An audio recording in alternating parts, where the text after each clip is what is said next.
Prepositions are tiny words like in, on, or at. They seem harmless. But when they tag along with verbs and adjectives, many learners get confused. Are you good in math or good at math?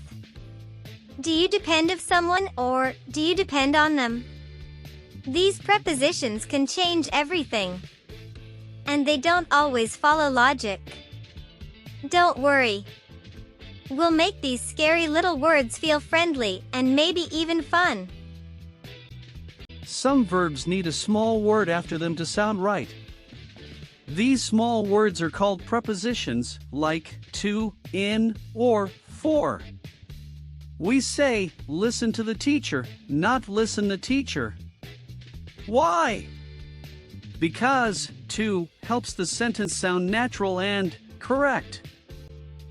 Some adjectives also need prepositions after them, such as of, in, with, or about.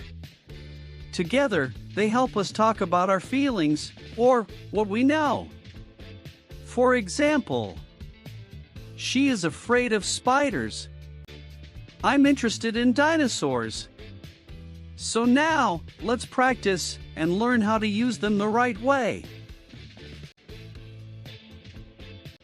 All right, class. Let's dive into some practice together.